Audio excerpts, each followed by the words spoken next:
Ciencia y religión. G.K. Chesterton en Considerando todas las cosas. Más libros en audio en www.bibliotecaenaudio.com. Estos días se nos acusa de atacar a la ciencia porque queremos que sea científica.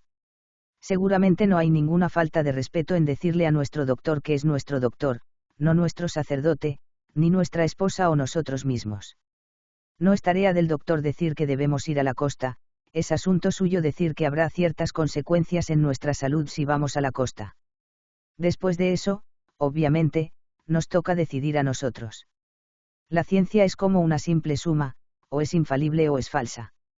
Mezclar ciencia y filosofía solo produce una filosofía que ha perdido todo su valor ideal y una ciencia que ha perdido todo valor práctico.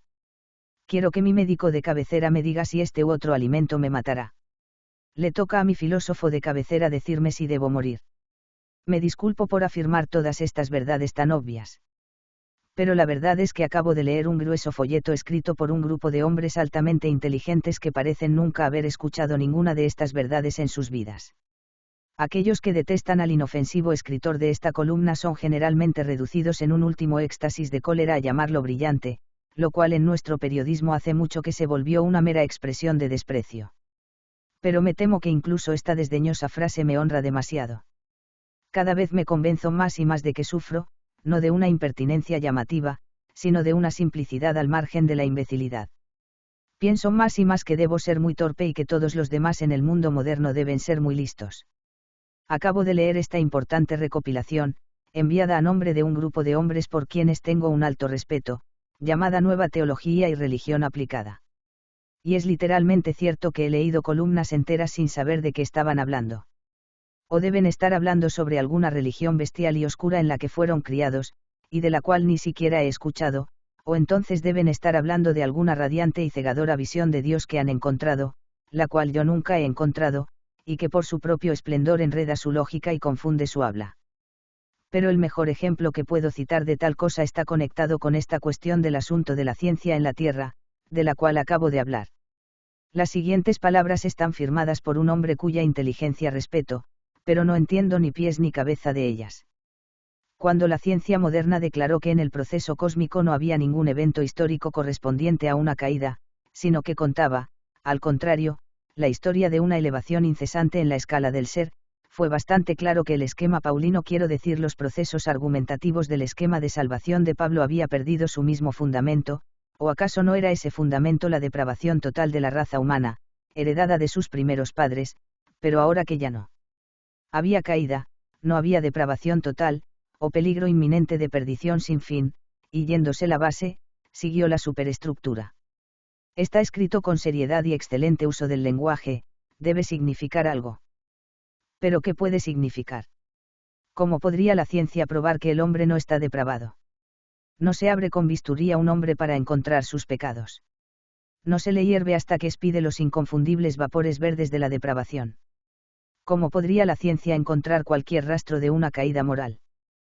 ¿Qué rastros esperaba encontrar el escritor? Esperaba encontrar una Eva fósil con una manzana fósil en su interior. Suponía que la historia le guardaría el esqueleto completo de Adán junto a una descolorida hoja de higo. El párrafo entero que he citado es simplemente una serie de oraciones inconsecuentes, todas ciertamente falsas por ellas mismas y todas ciertamente irrelevantes entre ellas. La ciencia nunca dijo que no podía haber una caída. Podrían haber sido 10 caídas, una encima de la otra, y sería bastante consistente con todo lo que sabemos por la ciencia. La humanidad podría haber empeorado moralmente por millones de siglos y esto de ninguna manera habría contradicho el principio de la evolución.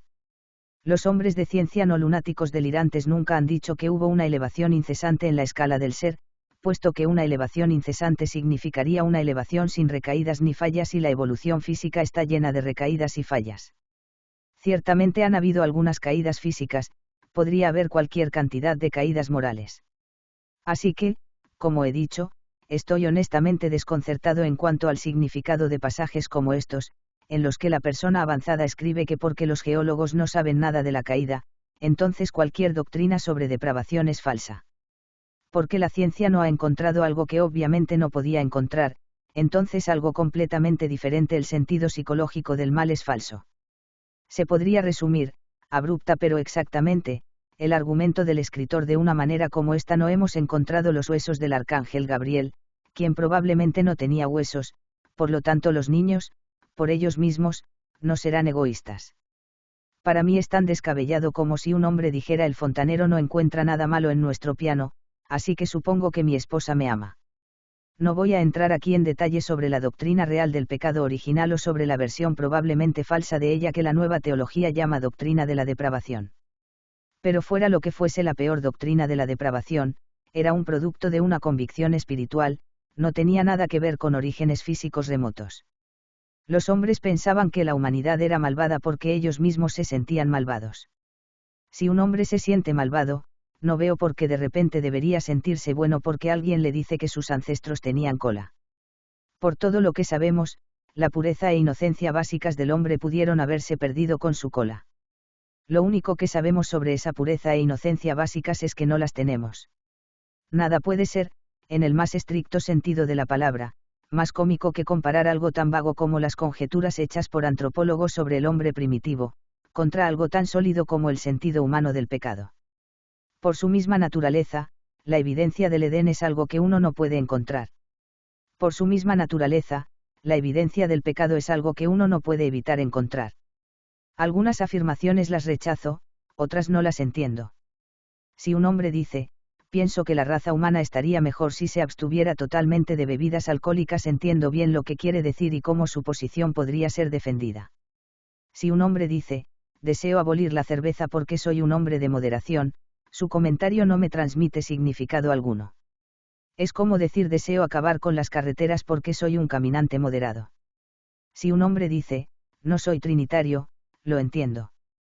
Pero si dice, como una señora me dijo una vez: creo en el Espíritu Santo en un sentido espiritual, me voy confundido. ¿En qué otro sentido podría uno creer en el Espíritu Santo?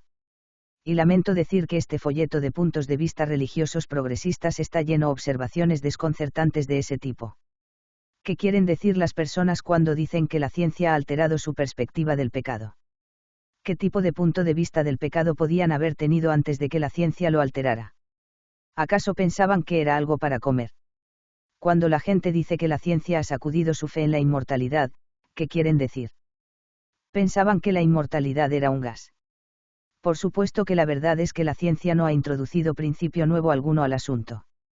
Un hombre puede ser cristiano hasta el fin del mundo por la simple razón que un hombre podría haber sido ateo desde el principio del mundo.